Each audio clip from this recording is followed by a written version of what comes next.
share and subscribe.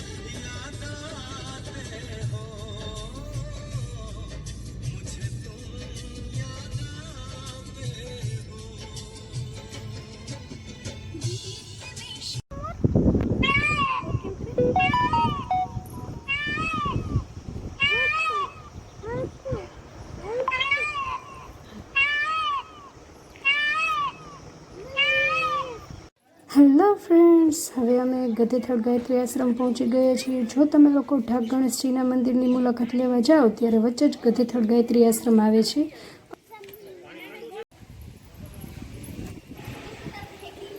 મંદિરની આસપાસની જગ્યા અને પ્રાંગણમાં ખૂબ જ બાળકોને મજા આવે એવું છે. એટલે જો અમારે મીશાબેનને મોજ આવી ગઈ છે. વાતાવરણ પણ અહીંનું ખૂબ જ સરસ છે. આમ તમે કુદરતી વાતાવરણની અનુભૂતિ પણ કરી શકો અને ખરેખર અહીંયા મજા આવે એવું વાતાવરણ છે. બાળકોને પણ છૂટથી રમવાનું મળી શકે એવું જગ્યા છે. એકવાર અચૂકથી તમે લોકો પણ ગધેથડ ગાયત્રી આશ્રમની મુલાકાત લેજો, ખૂબ જ મજા આવે છે.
અહીંયા જો તમે આ વડલો જોઈ શકો છો, એટલો વિશાળ અને મહાકાય છે ને કે જો તમે કદાચ બપોરના 12 વાગે વડ નીચે ઊભા રહ્યો ને તો મારા મત મુજબ તડકો તો તમને ના જડી શકે અને તમને ઠંડક પણ અનુભવાય.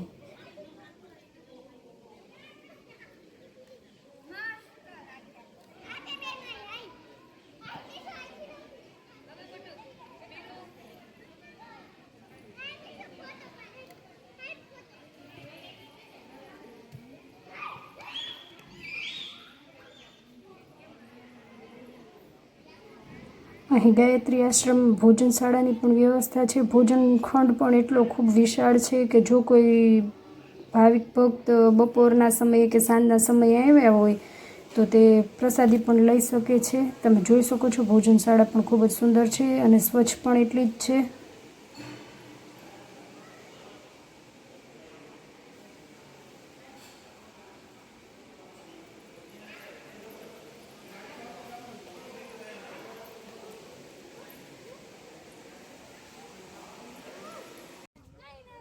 અહીંયા અમારે મીશાબેનને થોડીક મજા વિખાઈ ગઈ. આમ માતાજીની અસવારી જોઈને થોડીક એને રમવાની મજા આવી, પણ ખબર નહીં ફેસ જોઈને થોડુંક રોવાઈ જતું હતું. એટલે ખબર નહોતી પડતી કે કરવું શું, ટૂંકમાં રમવું હતું અને ફેસ જોઈને બીકે લાગતી હતી, એવું થતું હતું. આ બાજુ રહી બીજું એની પૂંછડી જોઈએ, પૂંછડી મોઢું જોઈએ પાછળ મંદિરની આજુબાજુની જગ્યા પણ એટલી જ સુંદર છે કે જો તમે ચોમાસાની સિઝનમાં અહીંયા આવ્યા હોય તો આજુબાજુની પ્રકૃતિ એવી સોળે કળે ખીલી જાય કે ફોટા લવર હોય ને એના ફોટા એકદમ સુંદર આવે. અને જો તમે એક આમ માઇન્ડ ફ્રી રિલેક્સ કરવા માગતા હો ને તો અહીંયા તમે આવો ને તો તમારું માઇન્ડ ખૂબ જ શાંત અનુભવાય.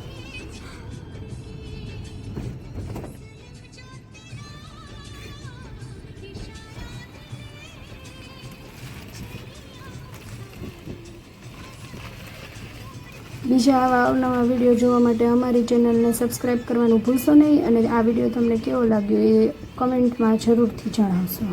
Thank you.